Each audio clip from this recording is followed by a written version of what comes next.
think it was Sunday morning, I'm almost 90% certain it was Sunday mornings. And the division officer come down and he, you know, look at your, we had winter and summer uniform. And the way that you do this, first of all, the Navy teaches you to roll the uniform in a certain way so that it retains its creases. Mm-hmm. And there are people who have known to have sleep under the mattress of the uniforms to try and press them. Because in a destroyer, you simply didn't have the facility. So you were required to have your uniforms pressed, but they didn't give you an iron? Right. So, anyway, that's what we did on Sunday. And if your shoes weren't shined, you got a gig. And that meant that you had to go do whatever it was that you had to do for the division officer, just to, you know, a bunch of stuff just to keep you busy. Most of the time we wore dungarees, a navy ball cap, a congaree shirt, and that was... Did you have to swab the poop deck? Pardon? Did you have to swab the poop deck? That wouldn't have been so bad. No, I didn't have to, but we had a paint ship, and that meant that we all had a chipping hammer, and we chipped the old paint off, and then everybody had. That's one interesting story from the Mediterranean, which I may have told you. We were going to go into somewhere, and I don't remember the exact port, but I was on a cruiser in the Mediterranean. I was again in Fox Division, which is the Fire Control Division. So the captain, it was a big deal because everybody, a lot of VIPs came to visit us in various ports and things because we were one of the first guided missile cruisers. And we put on demonstrations. This was the Terrier missile, and they'd fly one of these drones, which is not the drone of today, but in World War II, put on autopilot and become, you know, one of the old fighters, and then we would go out and then shoot down. And that was a big deal because we'd have congressmen and everybody else on the ship, and they thought that was cool that we were shooting down this drone. Now, when and if an enemy plane decided to come straight and level right across, we'd have been in really good shape. Hey everybody, I just want to let you know I'm here. Get aim, take your time. I'm not going to do any evasive maneuvers. It's fine. Right. And so, then anyway, everybody got excited and clapped, and we did it. Your money is well spent. Congress appropriates more money because you can shoot down these drones, and that was just fine with us. So, anyway, we're going to go in port, and the captain said he wanted the ship really paint. Now, the cruiser had teak decks. That is wood decks. Now that was a no-no in real combat because those suckers splinter. It would be like an old wooden sailing ship. But the boats in the division, deck division, was responsible. At 5 a.m. every morning, they were out there with their scrub brushes, and then they'd squeegee this puppy up. And the captain, who was up in the bridge, which was like 6 levels up, would look down and see his deck. Now, there was rubber ceiling between the teak planks. Okay. And when the teak planks got worn too much, they had these guys out there with razor blades cutting away the rubber ceiling over the edge, which had gotten up a little bit, so it wasn't exactly even. I mean, I can't even imagine what it cost the government to have these guys, 20, 30 of them out there with razor blades cutting the deck. Anyway, the captain loved his teak deck. Now, we were scheduled to paint up at the 4th or 5th level. That was where the director, the fire control director, the radars and stuff were for our division. So that was where we were painting, and there was, I don't know, 30, 40 guys. And I was not a senior enough NCO to get out of it. Well, anyway, part of it is all battleship gray. Everything except some of the trim is done in black. Okay. Now, prudence would tell you that we're a moving ship, probably 6, 8, 10 knots, which is about 15 miles an hour, but you have it obviously going through the wind. And we were all issued paint buckets and all that, and we're up there, we're doing our stuff, but this is just fine. Now, one of the guys had the black trim, and he looked in his paint bucket, and it was empty. And he looked down at the ocean and decided, I'm going to throw my paint bucket out into the ocean. And he did, and guess what happened? He splattered paint all over the place. We had black paint all the way down, and guess on what deck? The deck where your people worked? The captain just went bananas. And he had our entire division out there with paint solvent and scrapers, including the officers in our division, until we had that absolutely spick and span clean. Now you can imagine what the guys in the division thought about the guy that had thrown the paint bucket from the 5th level over toward the side of the ship. I don't know if he ever went on liberty with any of us, because he would have been in, People were upset at him. Well, he would. I don't think he would have. He would have. What we said in the Navy was, you never got into a fight that the officer would know about. So what the standard thing was, if two guys got into a hassle, one guy got a black eye, the officer would come out and he'd say, well, sailor, how did you get the black eye? And the standard answer, I fell down a hatch, sir. So it was one of those things, the officer knew damn well right, that there was this, and we knew damn well what it was. But it was just one of those things, unless there was a serious injury, that, okay. It was like these offsetting penalties. He was right, yeah. Okay, so that was just part of the unwritten rules you went by in the Navy. And it was interesting. You could leave a $20 bill, and by the way, theft at that time was a big no-no because we were in such crowded spaces.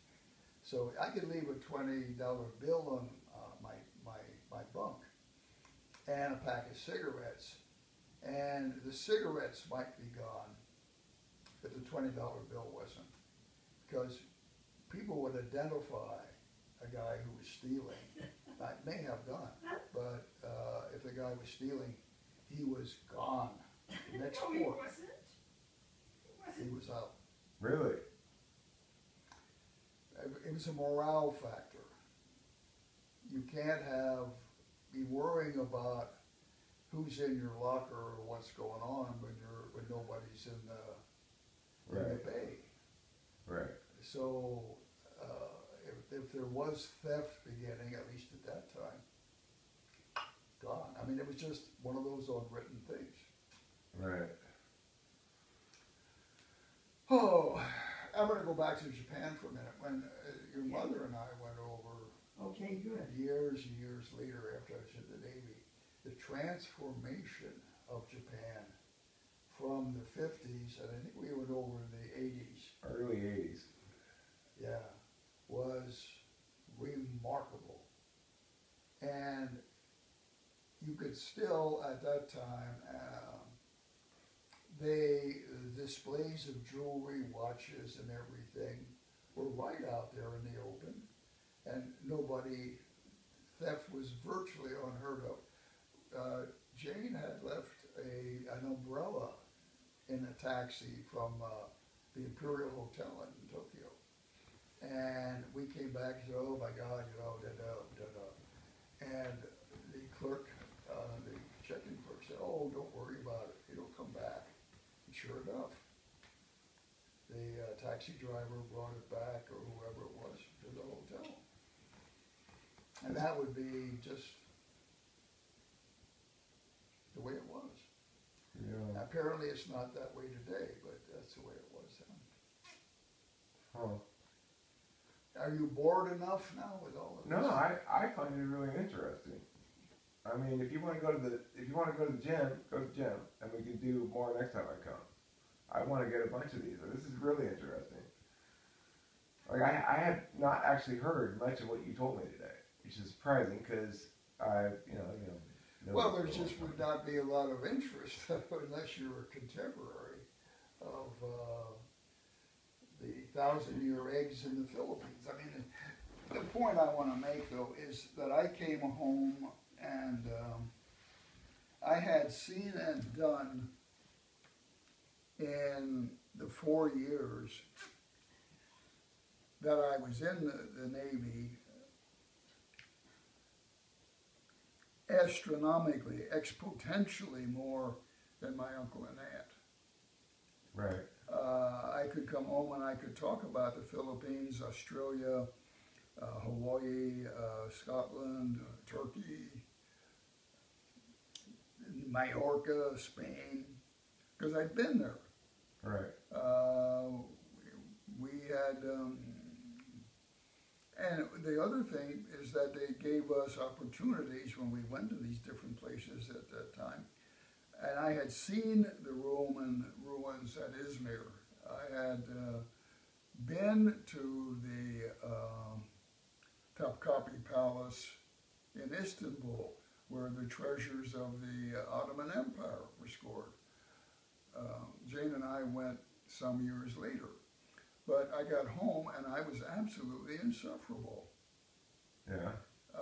Because it was a different world for my aunt and uncle in Pennsylvania. Wonderful people, Luke and Alta. All right. But I came back and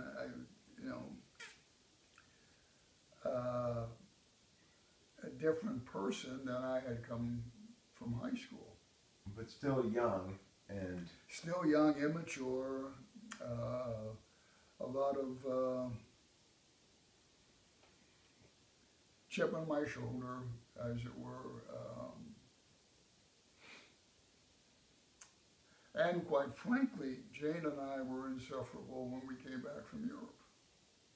Yeah. I remember going into Hershey, PA, to the when I was a kid, and at that time, went a really fancy restaurant. Oh, yeah. And Jane and I were going to go in, and I sat down and looked at the menu, and it was a pretty decent menu, and I said, "What wine do you have? Do you have a wine list?" And the waitress at that point just looks at me. She says, "Oh yeah, we have Chianti." I go, "Well, all right." And she brought out this bottle of Chianti wrapped in plastic, the red and white plastic thing. And Jane and I just, you've got to be kidding. This is a pretty class restaurant. This is what you consider a wine? And so it was one of those things. We had been at Les Halles at midnight. Les Halles at the time was that big French food. It's like the Central Market downtown. Okay. But there were restaurants there, and they featured things like onion soup. And we used to go down with Jane and her friends and midnight get a bottle of Alsatian white wine and big pots of really hot onion soup, traditionally made. And you get back to Hershey, and they want to give you a... Well, the one thing I wanted to explain to everybody, not the guys, because they all thought, they're not getting anything, you're not doing anything, but... How long did you stay in Pennsylvania when you got back? Not long. We picked up my mother, and that's another adventure. We had brought back a Works Mini at that time, which meant it was very temperamental. And we decided we were gonna take Ruth, I'm getting wound up here. Yeah. We're gonna decide to take my mother back to California. She was afraid to fly. Okay. So we loaded, if you can imagine, we were coming back with stuff. Lots of stuff. And the Mini, which had been a competition Mini, we had and Jane will tell you that story, taken it to England to get it up to work specs. So I had this Mini, which was temperamental and did not have air conditioning and was not geared to the climate we were going to go into, which was the southwestern desert. Right. And this sucker overheated. So we had to have the heater on all the way in the summer. Once we hit, I don't know, Chicago. Ruth was our mom was in the back seat. And the Mini was smaller than the one we have here, the old Mini. Anyway, she thought she was going to die. She absolutely thought she was going to. Ruth, we had to stop and get ice bags. Jane and I were not particularly comfortable, mind you, but we had to stop and get ice bags for her, just so that she thought she would survive. She was really glad to get out to see, when we hit the 10 in San Bernardino coming in, and I said, it won't be much longer. Or did you go Route 66? Yeah. You went from Pennsylvania to California on Route 66. Starts in Chicago. What year was that? 67? I can't remember. Did you stay in any of those kitschy old hotels along the way? Did you stay in like kitschy old hotels and stuff? Yeah. Because Jane and I did not have a lot of money. We were having the Volkswagen bus was stolen in Germany. Uh-huh. Ed Morse, the Air Force captain, who was one of our, shared an apartment building with us, took it on himself to go track it down, and they found it in Bremerhaven, about to be shipped somewhere else. He rescued it. He's a good Mormon guy. He rescued it for us and had it make sure it got shipped to Long Beach. And when the bus arrived, we picked it up at Long Beach, and it hadn't been converted at that point. But it had 100 cigarette butts in it. So whoever I don't know if they did it across the ocean, that somebody came in and sat down and smoked, and then put the cigarette out in the Mini, or it was sitting in Bremerhaven and somebody got in and. Right. But we drove it up, and there it was. And we had that VW bus until I was probably 14 or something. It had its own ant colony. I remember hanging out inside of it when I was a little kid, and when it was in the garage, playing in there. It was a great little thing. We went around Alaska, around the United States. So even once you got back, you weren't done traveling. We took a summer and drove up the drove down the Alcan from Fairbanks. Yeah. Interesting. Yeah, it was. Blew an engine in Nova Scotia and had a wire to her parents for the funds to get the engine replaced. And in the meantime, we had a ball. We were staying in this lodge that was cedar lined. It smelled wonderful. We'd taken some of our stuff in from the town we were in. Lobsters every night.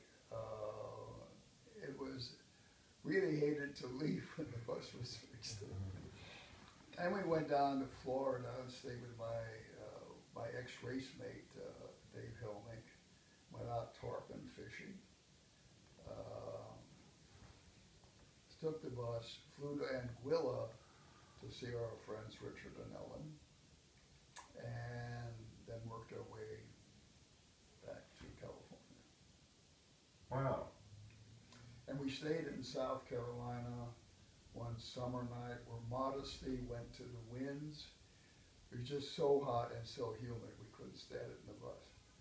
So I guess I was in my boxer shorts or something, just decided to step outside the van, and there's a whole bunch of semi-naked people out doing the same thing. I mean, it was just 90% humidity and 90 degrees. It was just unbearable.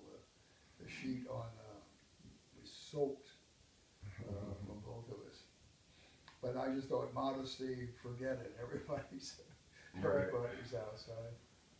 Well, in fact, they kept saying, "Hey, it's time for you to go to bed because you've done the whole thing." And I thought, I don't want to just sit around in this. But they were so funny because after that, even the people I knew, because all of us were the people who were that group of kids, this group of kids, and so on.